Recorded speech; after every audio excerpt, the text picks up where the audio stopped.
तर मित्रांनो, गेल्या काही दिवसांपासून शिवसेनेचे राज्यसभा खासदार संजय राऊत यांच्या निवासस्थानी सकाळीच ईडीचे अधिकारी हे पोहोचले होते आणि संजय राऊत आणि त्यांची पत्नी यांची चौकशी देखील सुरू आहे. आणि त्यामुळेच मग मित्रांनो, अशात ईडी म्हणजे नेमकी काय, ही संघटना नेमकी कशासाठी करण्यात आली आणि मित्रांनो, ईडीला सर्व घोटाळेबाज, भ्रष्ट राजकारणी तसेच इतर काही मोठमोठे बिझनेसमन हे का घाबरतात, याबद्दलच संपूर्ण माहिती आजच्या व्हिडिओमध्ये आपण जाणून घेणार आहोत. त्यामुळे मित्रांनो, तुम्ही व्हिडिओला शेवटपर्यंत नक्कीच पहा.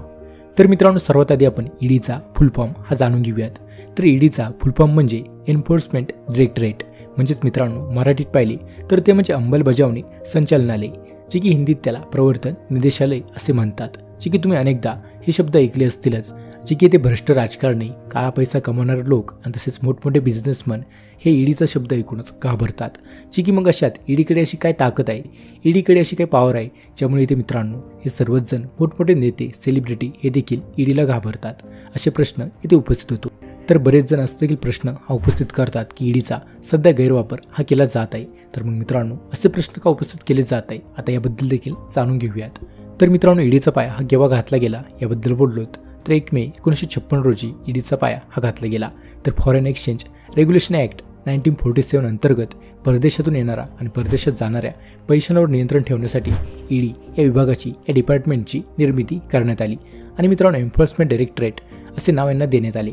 तर त्यांची येथे नेमकी काय गरज होती, या संस्थेची अशी काय गरज भासली याबद्दल बोललोत तर मित्रांनो, प्रत्येक भारत सरकार किंवा प्रत्येक देशाच्या सरकाराला असेच वाटत असते की परदेश व्यापार हा आपला वाढावा, बाहेरचा पैसा, इतर देशांचा पैसा भारतात यावा, म्हणजे इतर देशात यावा, असे प्रत्येकच देशाला वाटते.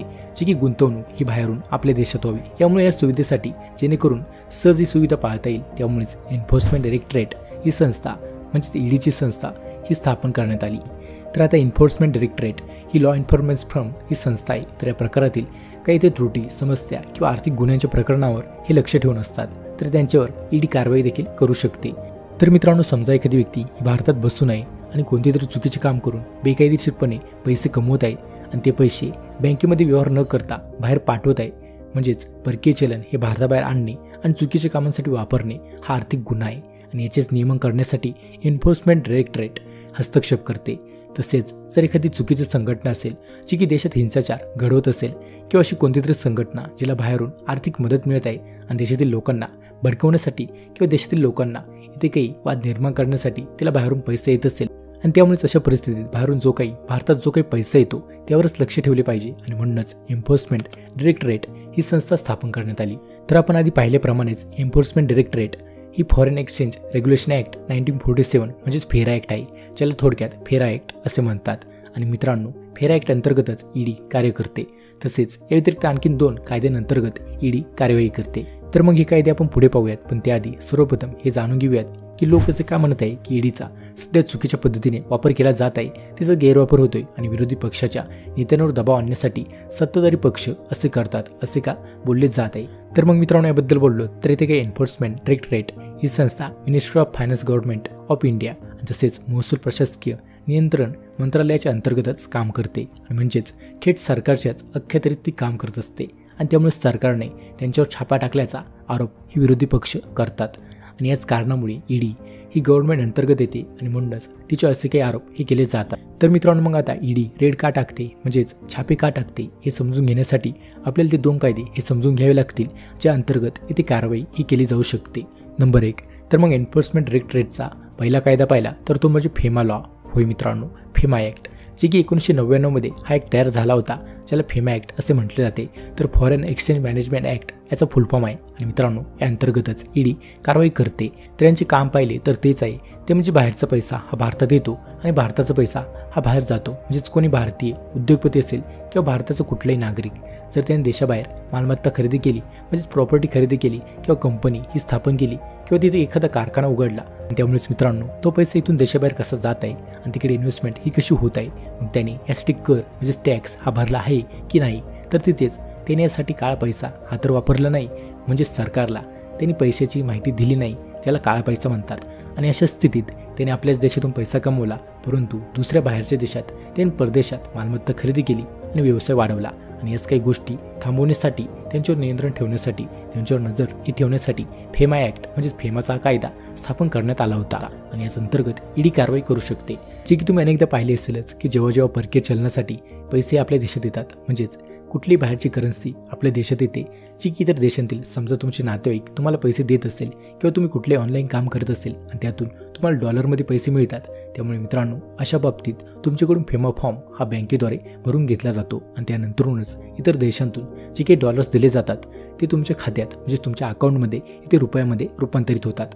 तर मित्रांनो हे फॉर्म भरून घेण्यामागचे कारण म्हणजे जेणेकरून एन्फोर्समेंट डायरेक्टरेट यांना त्यावर देखरेख ही ठेवता येईल, जे की पैसा हा नेमका कुठून येतोय आणि भारताच्या आत हा कुठून येत आहे, जी की खूप महत्त्वाची असते आणि त्यामुळेच अनेक तरतुदी या फेमा ॲक्ट अंतर्गत हे येतात। याचा उपयोग इथे चुकीच्या कृत्यांना प्रतिबंध करण्यासाठी केला जातो, म्हणजेच थांबवण्यासाठी। तर आता ही चुकीची कामे कोणती ही पाहिली तर ती म्हणजे परदेशात संपत्ती खरेदी करणे, इथला पैसा तिथे नेणे, जे की टॅक्स न भरणे आणि तसेच हे पैसे घेऊन देशाबाहेर मालमत्ता खरेदी केली किंवा तुमच्याकडे खूप चलन आहे आणि तुम्हाला ते त्यांना सांगता आले नाही की तुमच्याकडे एवढे पैसे हे कुठून आले, त्यामुळेच मित्रांनो अशा बाबतीत एन्फोर्समेंट डायरेक्टरेट तुमच्यावर फेमा अंतर्गत कारवाई करू शकते जर तुम्हाला कुठलेही पैसे तुम्ही कमावलेले कोणत्या मार्गाने आहेत हे सांगता आले नाहीत तर मित्रांनो फेमा ॲक्ट मार्फत आणखीन एक कारवाई होऊ शकते, ती म्हणजे लपून ठेवलेल्या काळ्या पैशावर होय मित्रांनो, जे की टॅक्स भरला नाही आणि काळा पैसा साठवला तर त्यामुळे तुमच्यावर या पैशाचे तिप्पट दंड हा आकारला जाऊ शकतो आणि त्यामुळेच तुमच्यावर एन्फोर्समेंट डायरेक्टरेट हे थेट कारवाई करू शकतात आणि तुम्हाला खूप मोठा दंड देखील ठोठावू शकतात आणि अशा प्रकारे फेमा ॲक्ट अंतर्गत या कारवाई तुमच्यावर करण्याची यांना अधिकार असतो। तर मित्रांनो पुढील माहिती सांगण्याआधी जर तुम्हाला आमचे व्हिडिओ पाहायला आवडत असतील तर आपल्या चॅनलला नक्कीच सबस्क्राईब करा। तर मित्रांनो दुसरा कायदा पाहिला तर याच्या अंतर्गत बरीचशी कारवाई केली जाऊ शकते आणि तो कायदा म्हणजे PMLA म्हणजेच prevention of money laundering act, जे की मनी लॉन्ड्रिंग ही रोखण्यासाठी 2002 मध्ये हा कायदा पास करण्यात आला होता आणि अशा केसेस या थांबवाव्यात यासाठी या कायद्याची स्थापना करण्यात आली होती।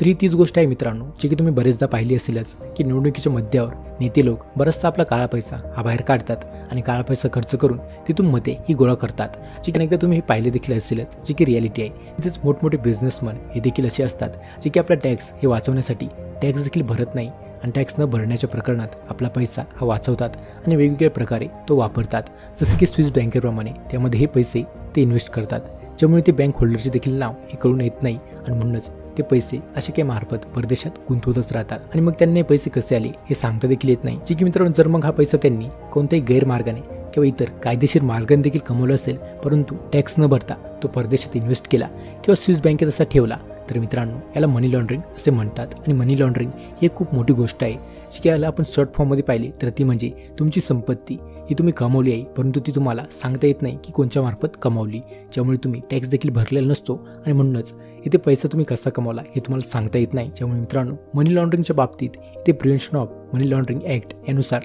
त्या अंतर्गत कठोर कारवाई ही तुमच्यावर केली जाऊ शकते। तर आता तुम्हाला रेड ही कोणकोणत्या कायद्याअंतर्गत केली जाऊ शकते हे समजले असेलच। आता आपण जाणून घेऊयात की ईडीच्या रेडला म्हणजे ईडीच्या छाप्यांना मोठमोठे नेते लोक तसेच सेलिब्रिटीज हे देखील का घाबरतात। तर मित्रांनो याबद्दल बोललोत तर ईडीला सर्व अधिकार असतात, जे की मग तिथे सोने सापडले किंवा कुठलेही प्रॉपर्टीचे पेपर्स किंवा रोख रक्कम मिळाली तर हे सर्व काही सील करण्याचा अधिकार ईडीला असतो। तर याशिवाय अगदी ईडीचे अधिकारी थेट तुम्हाला अटक देखील करू शकतात, मग तो कितीही मोठा नेता असो, कितीही मोठा सेलिब्रिटी किंवा कोणताही मोठा राजकारणी, प्रत्येकालाच इथे अटक ही होतेच आणि त्यामुळेच हे सर्व काही अधिकार ईडीला असतात आणि त्यामुळेच इथे मोठमोठे नेते लोकपासून श्रीमंत लोकांपासून तर सेलिब्रिटीजपर्यंत सर्वच जण ईडीला घाबरतात आणि त्यामुळेच मित्रांनो अशा काही प्रकारे बरेचसे मोठमोठे बिझनेसमॅन सेलिब्रिटीज असतात जे की आपला बराचसा टॅक्स हा वाचवण्यासाठी पैसे भरत नाही आणि म्हणूनच त्यांच्या देखील मनात हीच भीती असते की ईडीने आपल्यावर छापा हा टाकू नये आणि याच कारणास्तव सर्वांच्याच मनात ईडीची ही भीती असते। तर मग मित्रांनो तुम्हाला समजले असेलच की ईडीला कोणकोणते अधिकार आहेत आणि ते कोणकोणत्या प्रकारे कार्य करतात आणि कशा प्रकारे ते रेड टाकतात आणि का ईडीला सर्वच जण घाबरतात। मग मित्रांनो तुम्हाला हा व्हिडिओ कसा वाटला कमेंट करून नक्कीच सांगा। माहिती आवडल्यास व्हिडिओ लाईक करा, आपल्या मित्रमैत्रिणींसोबत देखील ही माहिती तुम्ही शेअर करा आणि आपल्या यूट्यूब चॅनलला सबस्क्राईब करायला विसरू नका।